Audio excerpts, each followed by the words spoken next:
most significant hurricanes to ever impact Escambia County made landfall on the same date in history, September 16th. This year marks 21 years since Hurricane Ivan in 2004 and 5 years since Hurricane Sally in 2020. So what have we learned over the years?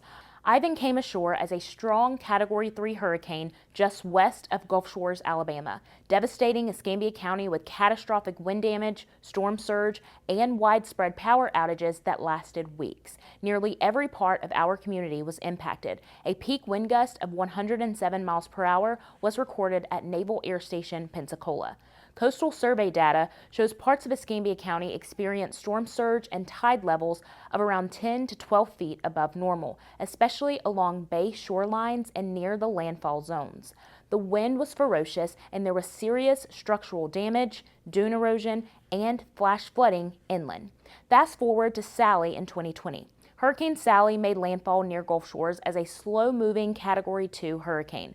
Escambia County saw historic flooding, destructive winds, and long-lasting infrastructure impacts, including the Pensacola Bay Bridge being shut down for months. Although a Category 2 hurricane at landfall, Sally moved very slowly. In Upper Escambia and Blackwater Bays, surge reached 7 to 9 feet, and in Pensacola, a gauge recorded water levels over 5.5 feet above normal.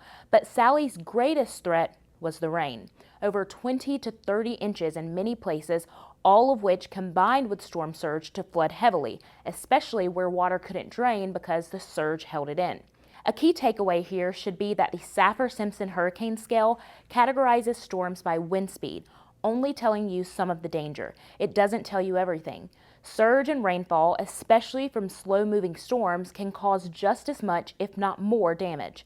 One's not automatically worse than the other. It depends on how large the storm is, where you are in relation to the storm, how fast the storm is moving, how much water has to drain, and how ready you are. Anniversaries like these remind us not just of destruction, but of resilience. Pensacola has rebuilt time after time with community at the center. These anniversaries are more than just history. They remind us to prepare not just for strong winds, but for water, whether surge, rain, or flooding. September is the peak of hurricane season, and it only takes one storm to change everything. Let's be ready. Thanks for spending a minute with EM.